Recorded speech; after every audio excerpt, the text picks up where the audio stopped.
देखिए, ये है आप लोगों का क्वेश्चन नंबर 17। 17 में आप लोगों का 2 पार्ट्स है। 17 का पहला ये है, दूसरा हम लोग आगे करेंगे। तो इस क्वेश्चन में बोला क्या है, सबसे पहले समझिए। और ये क्वेश्चन आप लोगों का कितना मार्क्स में रहेगा, 5 मार्क्स में। तो इसको ध्यान से समझिएगा। बोल रहा है कि so that system of equation is not consistent. ये जो इक्वेशन दिया हुआ है, क्योंकि 1 2 3 इक्वेशन है, इसीलिए इसको बोल दिया गया है सिस्टम ऑफ इक्वेशन। 2 से अधिक इक्वेशन का कलेक्शन रहता है ना, तो उसी को बोल किया जाता है सिस्टम ऑफ इक्वेशन। तो इसको आप लोगों को नॉट कंसिस्टेंट दिखाना है। तो नॉट कंसिस्टेंट दिखाने से पहले आप लोगों को ये चीज़ पता होना चाहिए, इसका बेसिक, कि ये जो इक्वेशन है ना, इसको हम लोग मैट्रिक्स इक्वेशन के फॉर्मेट में इस प्रकार से लिखते हैं, A X is equal to B. A X is equal to B, जहाँ पे ए क्या होता है, ए होता है आप लोगों का जो भी ये दिया हुआ इक्वेशन उसका कोफिशिएंट। ये जो इक्वेशन दिया हुआ है ना, उसका जो कोफिशिएंट से मैट्रिक्स बनता है उसको कहा जाता है ए। जैसे एक्स के बगल में क्या है, कुछ नहीं, 1, वाई के बगल में -1, जेड के बगल में 1, एक्स के बगल में 2, वाई के बगल में 1 और जेड के बगल में -3, और एक्स के बगल में 3, जेड के बगल में -2। यहाँ पे वाई नहीं है। तो इसके द्वारा जो मैट्रिक्स बनता है कोफिशिएंट के द्वारा, उसी को बोला जाता है ए। ए क्या होता है, कोफिशिएंट मैट्रिक्स होता है। एक्स क्या होता है, जो भी वेरिएबल यूज किया गया है इक्वेशन में वो। तो इक्वेशन के अंदर 3 मेनली वेरिएबल यूज किया गया है, एक्स वाई जेड। और बी क्या है, बाहर वाला जो नंबर है। तो ये बाहर वाला नंबर बी, अंदर वाला जो नंबर होगा वो एक्स, और जो वेरिएबल होगा वो एक्स। तो ये आप लोगों का मैट्रिक्स इक्वेशन बनता है। तो इसी में 2 प्रकार का होता है मैट्रिक्स इक्वेशन, एक होता है होमोजीनियस, एक होता है नॉन होमोजीनियस। इसका आप लोग डायग्राम बना लीजिएगा, ताकि इस टाइप का एक भी क्वेश्चन आए ना तो आपसे छूटे ना। तो ये मैट्रिक्स इक्वेशन है, इस इक्वेशन को हम लोग इस फॉर्मेट में लिख सकते हैं। और बता दिए कि ए क्या है, बी क्या है, एक्स क्या है। इसका 2 टाइप्स है, एक होमोजीनियस और एक नॉन होमोजीनियस। होमोजीनियस तब बोलेंगे जब बी का वैल्यू 0 रहेगा। बी का वैल्यू 0 रहेगा तो होमोजीनियस, और बी का वैल्यू 0 नहीं रहेगा तो नॉन होमोजीनियस। अब सिंपली इस इक्वेशन में देखिए, बी किसको बताया गया, जो बाहर रहेगा नंबर वो। तो बाहर में क्या है, 1 2 4। अगर ये पूरा का पूरा 0 रहता, 1 की जगह 0, 2 की जगह 0 और 4 की जगह 0, तो ये हो जाता होमोजीनियस। लेकिन b is not equal to 0 है, यहाँ पे बाहर वाला नंबर 0 के बराबर नहीं है, इसीलिए ये क्या हो जाएगा, नॉन होमोजीनियस। अब नॉन होमोजीनियस रहेगा तभी हम लोग चेक करते हैं क्या, कंसिस्टेंट या नॉन कंसिस्टेंट। और क्वेश्चन में दिया भी गया है कि आपको दिखाना है नॉट कंसिस्टेंट। तो देखिए, नॉन होमोजीनियस का 2 टाइप्स होता है, एक कंसिस्टेंट और एक नॉन कंसिस्टेंट। अगर कंसिस्टेंट रहेगा तो उसका सॉल्यूशन एग्जिस्ट करेगा, और अगर नॉन कंसिस्टेंट रहेगा तो सॉल्यूशन एग्जिस्ट नहीं करेगा। और सॉल्यूशन एग्जिस्ट करना मतलब एक्स वाई और जेड का वैल्यू हम लोग निकाल सकते हैं, उसी को बोलता है सॉल्यूशन एग्जिस्ट करना। एक्स का वैल्यू, वाई का वैल्यू और जेड का वैल्यू निकाल ले ताकि वो राइट साइड के बराबर हो जाए, उसी को बोला जाता है सॉल्यूशन एग्जिस्ट करना। और अगर एक्स वाई और जेड का वैल्यू नहीं निकाल सकते हैं तो सॉल्यूशन नहीं एग्जिस्ट करेगा। तो सॉल्यूशन कब एग्जिस्ट नहीं करेगा, जब नॉन कंसिस्टेंट रहेगा। और नॉन कंसिस्टेंट कब रहेगा, जब rank of A augmented B, इसको पढ़ते हैं रैंक ऑफ ए, ये दिया हुआ कॉलम, इसको पढ़ते हैं अगुमेंटेड बी, नहीं इक्वल होगा रैंक ऑफ ए। जो पढ़े होंगे उनको समझ में आ रहा होगा कि ये जो रो है उसको पढ़ते हैं रैंक ए अगुमेंटेड बी। जो नहीं भी पढ़े हों वो भी अभी ध्यान से समझिए कैसे पढ़ा जा रहा है। इसको पढ़ते हैं रो को रैंक ए अगुमेंटेड बी, और इसको पढ़ते हैं रैंक ऑफ ए। अगर ये दोनों बराबर नहीं हुआ तो सॉल्यूशन एग्जिस्ट नहीं करेगा, और उसी को बोलेंगे नॉन कंसिस्टेंट। तो क्वेश्चन में यही दिखा देना है, क्वेश्चन में नॉट कंसिस्टेंट ही दिखाना है। तो ये तो आप लोगों का बेसिक था, ताकि आप लोगों को समझ में आए कि किसको कंसिस्टेंट कहेंगे और किसको नॉट कंसिस्टेंट कहेंगे। अब हम लोग चलते हैं कि इसका सॉल्यूशन करेंगे कैसे।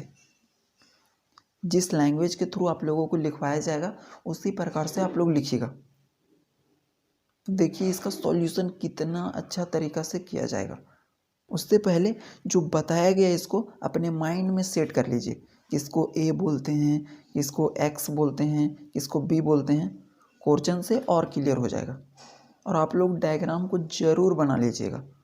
तो देखिए क्वेश्चन को कैसे सॉल्व करेंगे। देखिए इसका सॉल्यूशन में सबसे पहले लिखेंगे जो दिया गया है, जो दिया गया है उसको लिखेंगे। तो दिया क्या हुआ है, गिवन दैट, ये इक्वेशन दिया हुआ है, इसको मान लेते हैं इक्वेशन 1, इसको इक्वेशन 2 और इसको इक्वेशन 3। इसी को क्या दिखाना है, नॉट कंसिस्टेंट दिखाना है।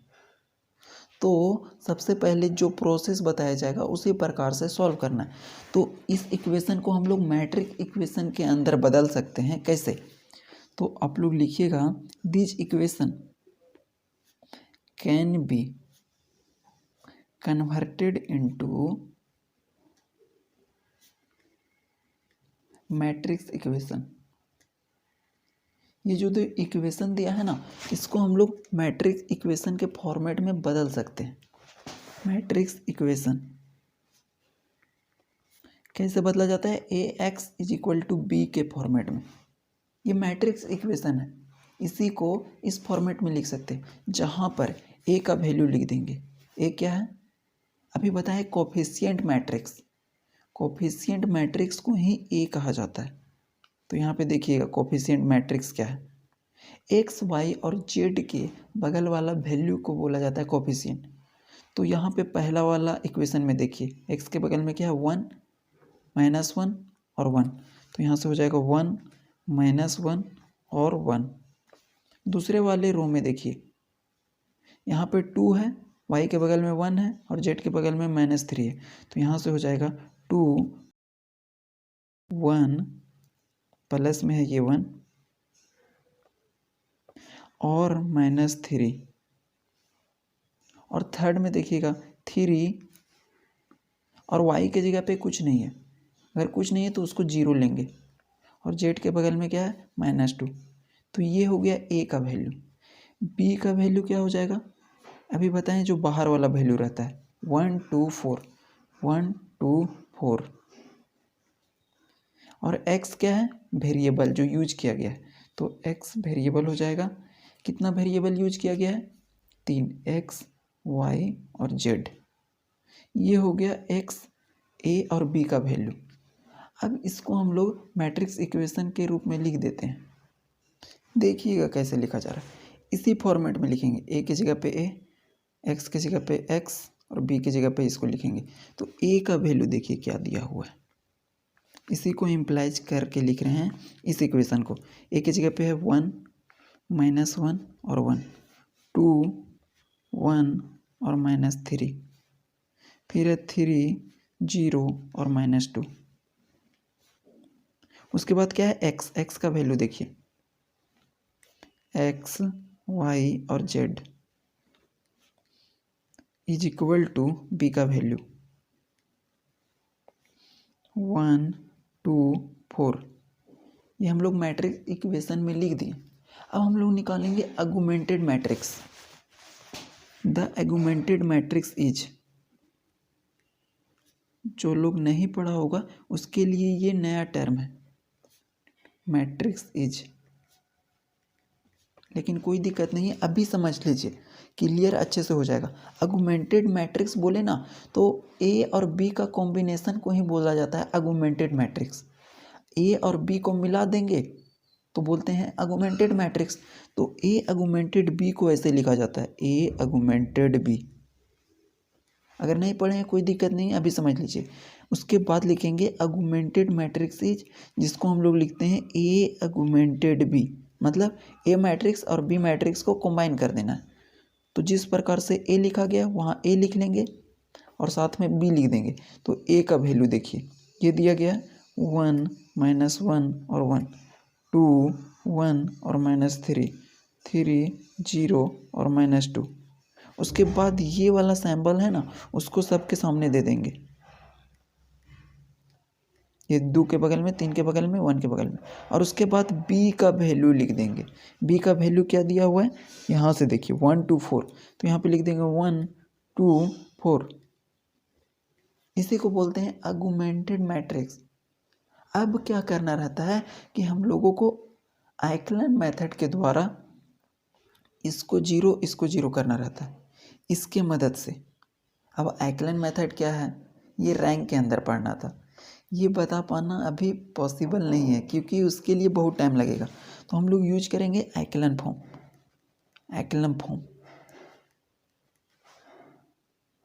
आइकलन फॉर्म में क्या किया जाता है कि इसके मदद से इसको जीरो किया जाता है और इसके मदद से इसको जीरो किया जाता है, क्योंकि हम लोगों का मेन मकसद है रैंक निकालना। क्यों?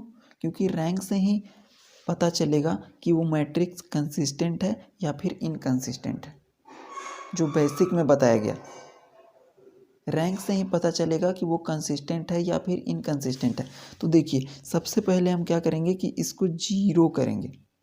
तो जीरो कैसे कर सकते हैं, इसमें एलिमेंट्री ऑपरेशन भी लगेगा। तो बहुत सारा प्रोसेस है, थोड़ा सा तो आप लोग नहीं पढ़े होंगे तो कन्फ्यूजन होगा ही, लेकिन समझ लीजिए कैसे किया जाता है। आइकलन फॉर्म में ना रो ऑपरेशन यूज करते हैं, सिर्फ इतना याद रखिएगा, रो ऑपरेशन। और क्या करेंगे कि इसको जीरो करने के लिए एक ऑपरेशन लगाएंगे। रो 2 को हम लोग जीरो करना चाहते हैं इसको, तो हम लोग कर सकते हैं रो 2 में इसको डबल करके 2r1 कर सकते हैं,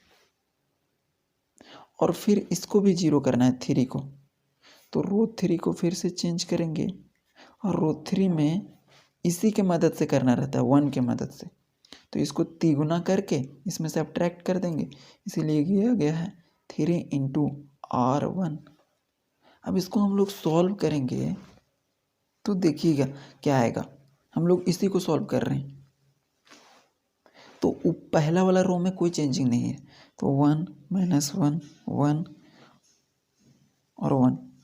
हम लोग चेंज किसको किए हैं, रो 2 को और रो 3 को। तो देखिए रो 2 में क्या किया गया, रो 2 में रो 1 को डबल करके घटाया गया, तो रो 2 के देखिए 2 है, तो 2 यहाँ पे रहेगा, माइनस रो 1 में डबल किया गया, रो 1 मतलब इसको डबल किया गया है, तो 2 माइनस 2 इंटू 1 2, यहाँ पे हो जाएगा 0। फिर इसी प्रकार से यहाँ पे करेंगे, यहाँ पे 1 रखेंगे और माइनस इसको डबल करेंगे, तो ये फिर से हो जाएगा प्लस में, तो यहाँ हो जाएगा 3। ये ऑपरेशन का यूज किया गया है रो 2 के अंदर। फिर यहाँ पे -5 हो जाएगा और यहाँ पे फिर से 2 रखेंगे। अगर नहीं समझ में आ रहा है ना तो यहाँ पे 2 रखिएगा, माइनस रखिएगा, फिर इसको रो 1 मतलब ये पहला वाला का बोल रहा है, तो 2 इंटू रो 1 करेंगे, तो यहाँ से जब सॉल्व करेंगे तो इसका वैल्यू आ जाएगा 0, क्योंकि 2 में से डबल करेंगे 1 का, तो 2 - 2 0 हो जाएगा। फिर रो 3 के अंदर चलेंगे, रो 3 में क्या करेंगे, देखिए रो 3 माइनस 3 इंटू रो 1 करेंगे, तो रो 3 में क्या है 3, यहाँ पुट कीजिएगा -3 इंटू रो 1 में क्या है 1, तो 3 इंटू 3 क्या हो जाएगा 0। फिर उसी प्रकार से इसको चेंज कीजिएगा, तो यहाँ पे हो जाएगा 3। उसी प्रकार से इसको इस ऑपरेशन के द्वारा लगाइएगा, तो यहाँ पे हो जाएगा -5 और यहाँ पे हो जाएगा 1, और साथ में ये आर्गुमेंटेड का साइन रखिएगा। ऑपरेशन इसको समझना है सिर्फ। अब ये ऑपरेशन नहीं समझ में आ रहा है तब तो फिर आप नहीं कर सकते इसको, अगर समझ में आ रहा है तब तो ठीक है, क्योंकि ये चैप्टर 4 का पार्ट है, एलिमेंट्री ट्रांसफॉर्मेशन, एलिमेंट्री फॉर्म। तो हम लोग का मेन मकसद इसको जीरो करना रहता है। अब इसके मदद से इसको जीरो करना है, इसके मदद से इसको जीरो करना रहता है। तो हम लोग क्या कर सकते हैं, इसमें से इसको सब्ट्रैक्ट कर देंगे, इसमें से इसको सब्ट्रैक्ट करेंगे ना तो 3 में से 3 जाएगा तो क्या हो जाएगा 0। तो इसमें फिर से ऑपरेशन लगाएंगे, रो 3 को क्या करेंगे, रो 3 अगर लिखा गया इधर मतलब रो 3 को चेंज किया जा रहा है, मतलब इसको चेंज किया जाएगा, पहला दूसरा को चेंज नहीं करेंगे। रो 3 में से घटा देंगे रो 2 को, क्योंकि इसको हम लोगों को 0 करना है। तो देखिए इस ऑपरेशन का अब यूज करेंगे, ये एलिमेंट्री ट्रांसफॉर्मेशन मेथड के द्वारा होता है। जब तक आप प्रैक्टिस नहीं किए रहोगे ना तो आपको ये समझ में नहीं आएगा। अब इसको देखिए, रो 3 को सिर्फ चेंज करना है, तो रो 1 को तो उसी प्रकार से लिख देंगे, रो 2 को भी उसी प्रकार से लिख देंगे। किसको चेंज करना है? रो 3 को। तो रो 3 में क्या किया है? रो 3 की जगह पे देखिए 0 है, माइनस रो 2, 0 माइनस 0 0 हो जाएगा। फिर से इसके लिए देखिएगा, यहाँ पे क्या है? रो 3 में 3, यहाँ पे रखेंगे माइनस रो 2, 3 माइनस 3 0, फिर से हो जाएगा। फिर रो 3 में अगले एलिमेंट के लिए देखिएगा, -5 है, -5 पहले से है, और माइनस इसका और माइनस इसका, माइनस माइनस प्लस हो जाएगा। देखिएगा, अगर नहीं समझ में आ रहा है तो रफ में लिख सकते हैं, रो 3 की जगह पे -5 है, इसका साइन माइनस और पहले से माइनस। अब इसको सॉल्व कीजिए, -5 + 5 0 हो जाएगा, तो यहाँ पे 0 लिखाएगा। फिर नहीं समझ में आ रहा है तो इसको यहाँ पे देखिए, ये ऑपरेशन की जगह रो 3 की जगह पे क्या रखिएगा? 1, फिर उसके बाद माइनस है, रो 2 की जगह पे क्या है? 0, तो 1 माइनस 0 क्या हो जाएगा? 1। तो ये हम लोगों का हो गया कंप्लीट ऑपरेशन लगाना। अब हम लोग निकालते हैं क्या? रैंक। अब रैंक निकाला कैसे जाता है? आप लोगों को पता होगा कि जो एक्लम फॉर्म में होता है ना, रैंक निकालने के लिए काउंट करना पड़ता है कि कितना नॉन जीरो रो है। तो rank of A augmented B is equal to, देखेंगे रैंक ऑफ ए, दोनों को निकालेंगे। अगर ये बराबर होगा तो कंसिस्टेंट हो जाएगा सॉल्यूशन, लेकिन हम लोग को क्या देखना है? Not consistent. तो हम लोग यहाँ पे नॉट इक्वल टू दिखाना पड़ेगा कि ये वैल्यू इस वैल्यू के बराबर नहीं आना चाहिए। तो देखिए रैंक कैसे निकाला जाता है। सबसे पहले पहला रो में देखिए नॉन जीरो रो, दूसरा रो में देखिए नॉन जीरो रो, तीसरा रो में नॉन जीरो रो। अगर नॉन जीरो रो जितना रहेगा ना उतना रैंक हो जाएगा। ए अगुमेंटेड बी में जितना भी नॉन जीरो रो है, नॉन जीरो रो मतलब कि एक भी एलिमेंट जीरो नहीं है, तो वो नॉन जीरो रो हो जाएगा। तो पहला रो 1 हो जाएगा, ये 2 हो जाएगा और ये 3 हो जाएगा। रैंक निकालने के लिए काउंट करना पड़ता है कि कितना नॉन जीरो रो है। नॉन जीरो रो काउंट कीजिए, तो पहला 1 2 3, तो इसमें हो जाएगा 3। और rank of A, rank of A मतलब सिर्फ ए मैट्रिक्स को देखना है। तो ए मैट्रिक्स क्या बताए थे? अभी बताया गया था, ये देखिए ए अगुमेंटेड बी, यहाँ से यहाँ तक का नंबर, यहाँ से यहाँ तक का नंबर ए था और ये दोनों का कॉम्बिनेशन था बी। तो यहाँ पर आप सिर्फ ए का हम लोग रैंक ऑफ ए देखना है, तो इस वाले नंबर को हटा देंगे, ये जो अब ये 3 रो को देखेंगे, इधर वाले को हमको नहीं देखना है। अब इसमें देखना है कि कितना नॉन जीरो रो है। क्या देखना है? नॉन जीरो रो मतलब एक भी एलिमेंट नॉन जीरो रहेगा तो उसको हम लोग काउंट करेंगे। तो पहला वाला रो में देखिए नॉन जीरो है, दूसरा वाला में देखिए नॉन जीरो है, 2 हो गया, और तीसरा वाला में देखिए नॉन जीरो है क्या? नहीं, ये जीरो रो है, तो जीरो रो को काउंट नहीं करेंगे। तो जितना नॉन जीरो रो रहता है उसी को रैंक निकालते हैं और उसी को रैंक बोलते हैं। तो 1 2, तो रैंक ऑफ एम क्या हो जाएगा? 2। तो देखिए rank of A augmented B is not equal to rank of A, तो ये दिखा दिए। और इसी के आगे हम लोग लिख देंगे हेंस, नीचे लिखिएगा इट इज नॉट कंसिस्टेंट।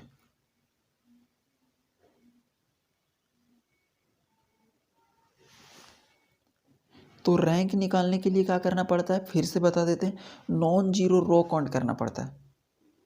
मतलब एक भी एलिमेंट अगर नॉन जीरो हो गया तो हम उसको काउंट करेंगे। जैसे rank of A augmented B में टोटल का काउंट कर रहे थे कि इसमें नॉन जीरो रो है 1, इसमें नॉन जीरो रो है 2, इसमें नॉन जीरो रो है क्योंकि एक एलिमेंट 1 है। अगर ये भी जीरो रहता ना तब हम लोग कहते कि ए अगुमेंटेड बी 2 होता, लेकिन ये 1 है जो नॉन जीरो के बराबर है। तो जो पढ़ा होगा पहले से उसको तो समझ में आ रहा होगा, लेकिन जो नहीं पढ़ा है उसको प्रॉब्लम हो सकता है। फिर भी उसका बेसिक बता दिया गया आप लोगों को, ताकि आप लोगों को बहुत ही अच्छे से समझ में आ जाए। इसमें बहुत सारा कॉन्सेप्ट यूज किया गया है। एक्लम फॉर्म क्या होता है, रैंक कैसे निकलता है, तब हम लोग कंसिस्टेंट और इनकंसिस्टेंट का बात करते हैं। तो ठीक है, अगले क्वेश्चन हम लोग नेक्स्ट वीडियो में देखेंगे। तब तक आप लोग का एग्ज़ाम बहुत सामने आ चुका है। आप लोग पूरे अच्छे तरीके से जितना करवाया गया ना उतना प्रैक्टिस करते रहिए। बाकी इसका 2-3 और वीडियो आएगा, कंप्लीट हो जाएगा शॉर्ट्स के लिए आप लोगों का। Thank you.